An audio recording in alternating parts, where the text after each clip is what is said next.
Is it possible to do my own bookkeeping online without hiring an accountant or bookkeeper as an online content creator? Let's find out.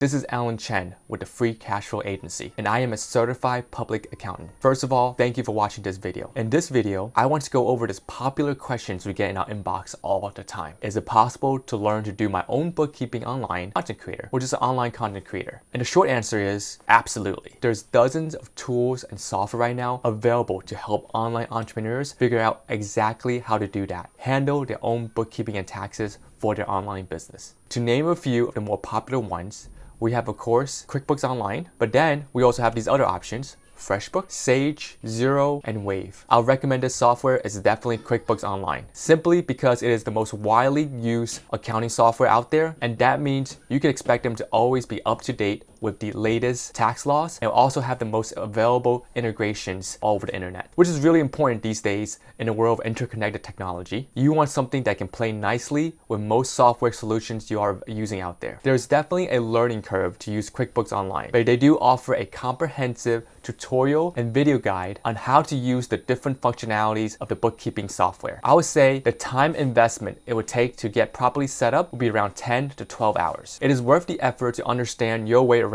as you want to make sure what you are doing is in compliance with what is considered generally accepted accounting principles. I'll make sure to include in the description a link to the video guides if you guys are looking into getting started on learning how to navigate within QBO. If you're looking for something with a lesser learning curve, then I would definitely actually recommend you guys go with FreshBooks. It is a newer face on the market, but one distinct advantage from using it is they really aim for the users that don't have the business or accounting know-how or understanding, because they make their UI very easy to navigate around, and they make it really easy for someone who's a non-business person to understand what they're entering. They're a great tool if your business mainly have a lot of invoices and expenses, as I would not recommend FreshBooks if you're running an e-com business, as not meant to handle that level of voluminous transactions. However, for online content creator, I think you guys will benefit from an easier to pick up bookkeeping tool. So I think FreshBook should definitely be on top of your list. I'll also include a link below for you guys to check that out. The next area I want to cover is, in order to be able to handle your bookkeeping online, there's certain terms you really should get familiarized with when you're navigating any bookkeeping software. We want to give you an introduction of the 5 most common terms you should know before you jump into doing bookkeeping for your business. Here we go. Number 1, accounts receivable. Accounts receivable refers to a bookkeeping account that holds the total of all unpaid sales invoice for a business. The unpaid sales invoice shows the money owed to the business by a customer or client listed on the balance sheet as an asset. Many businesses offer credit terms to their business, and accounts receivable represents the balance of money owed to a firm for goods delivered or service rendered but not yet paid by the customers. Once the customer submits the payment, the invoice is removed from the specific account. So I want to go over this with you guys because it's a very important concept, right? Especially if you run some kind of an agency business where you invoice your clients. What accounts receivable does is it basically gives a certain terms of payment, right? So instead of saying, yo, I just invoiced you, you must pay me this second, it gives a term such as net 3, net 7, net 15, and net 30. And all that means is in 3, 7, 15 with 30 days, this client needs to pay you, because if they don't pay you in that period, that means they're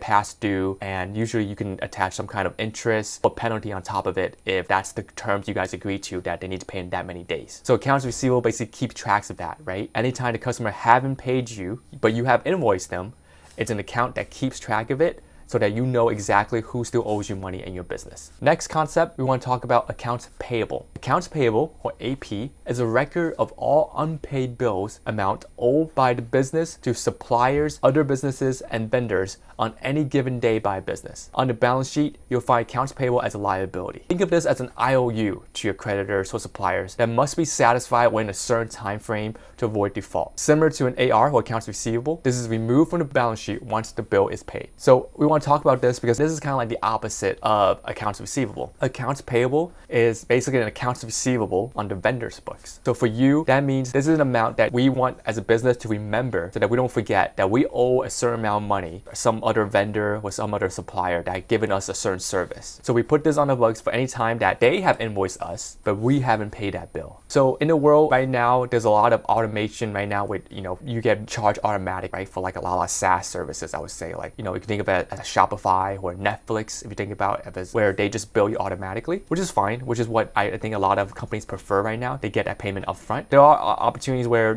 you get a supplier where they just invoice you and they expect payment within a certain amount of days, which is actually works out really well, because if you think about it, it helps you with your cash flow when you don't have to pay something immediately. You can keep that money around for a little bit longer. You can kind of like play around with it and think about when I want to pay a certain bill instead of always that cash flow going out immediately. So there's not much planning that you can do around it. So it's kind of an important tool to think about, that it's not always bad to have some accounts payable. That means you have vendors or suppliers that trust you and know that you're not going to default on them, but then that also gives you time, right? You can think of it as a credit card payment, right? A credit card company usually gives you 30 days to pay your bills because they establish a certain level of trust with you that you're going to make bill payment, or they'll charge you a lot of interest at the end of the day. But before that, they give you that 30-day window, which is why a lot of times you can put a lot of charges on the card knowing that you have some time before you can pay it. And that's the same for accounts payable, but for other vendors. The third term we want to go over with you is an asset. So we referred to asset a couple of times already, but an asset is a term found on the balance sheet. Basically, it's any resource or items owned by your business that can be measured and has value. Example of an asset includes the following: cash in bank accounts, cash in a petty cash accounts, accounts receivable, inventory, land, building, vehicles, equipment. Assets also include prepaid rent. So I just want to go over this a little bit more with you guys. An asset is a good thing. An asset is something that you have on your balance sheet that has value to you. Your inventory is your cash.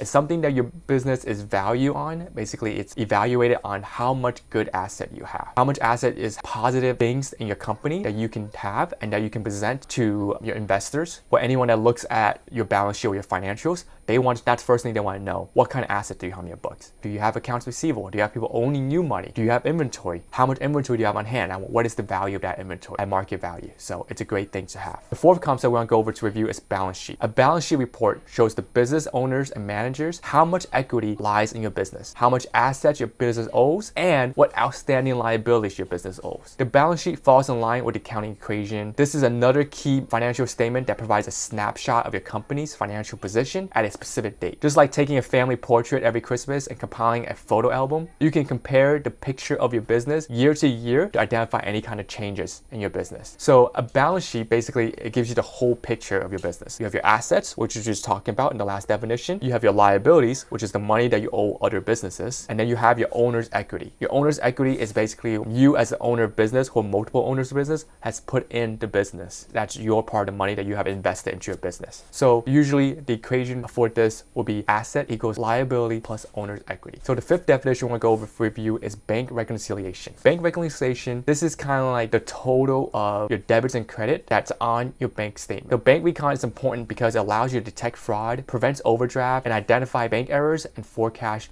your cash flow. So something really important to keep in mind is you should always do a bank reconciliation when you run an online business.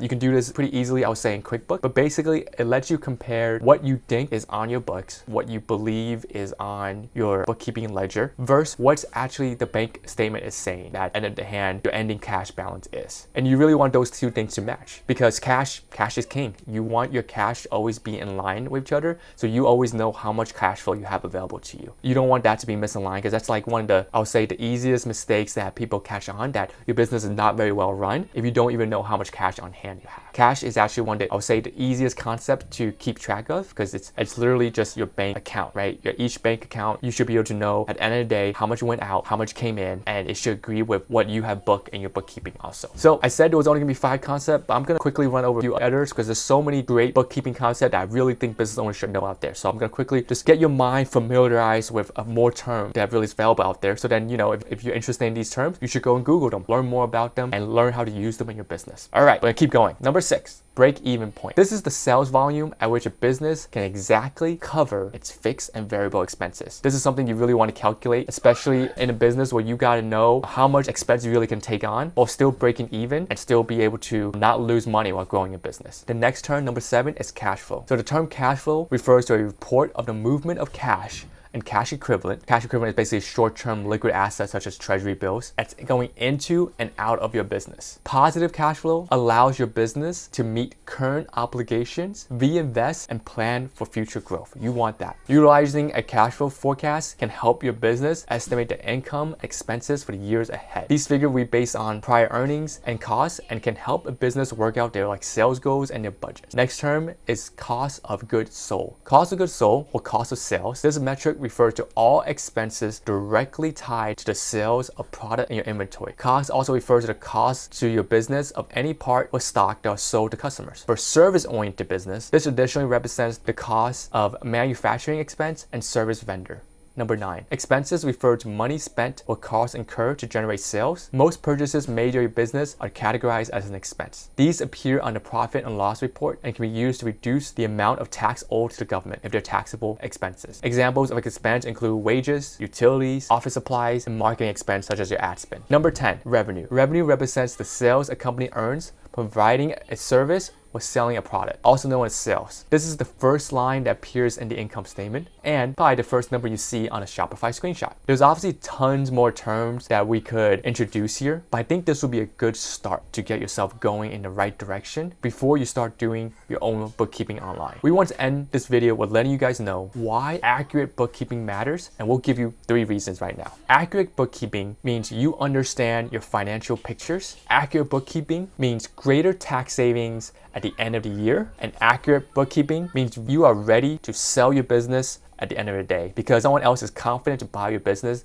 knowing that you're keeping accurate books. So anyway, that's the end of this topic. If you'd like to learn more in depth about topics like this, check out our links in the bio for our online course titled Tax-Free Ecom, Hyperdrive Your After-Tax Profit to learn how you can save tens of thousands of dollars on your taxes every year and business strategies that will open your eyes on all the advantages you should be using that billion-dollar companies utilize to grow their business. You don't want to miss out on your limited time pricing we have going on right now, which is sure to go up as students have told us that the return on investment in this course is hilariously high. Awesome. Well, that's it for now. I hope you guys learned a great deal from this video. We want to make more of these type of content for you guys. If you guys find it useful, please leave a comment below or give us a like. And if your business is looking for an all-in-one solution to save on taxes and have amazing bookkeeping done on your behalf, then you can click the link in the description and book a free consultation call with FCF Agency, and we'll see we can be a great fit together. We only want to take on clients we know we can help. So we only want happy clients here at Free Cash Flow. So if nothing else, it'll just be great consulting and advice for you guys when you guys get on the call. If we're not a great fit, I'll just let you guys know. Anyway, thank you so much for watching this video. If I can provide any more helpful advice for you guys, feel free to leave a comment below and we'll get to that comment and let you guys know if we can make a video to help you with that topic too. Thank you so much and have a great day ahead.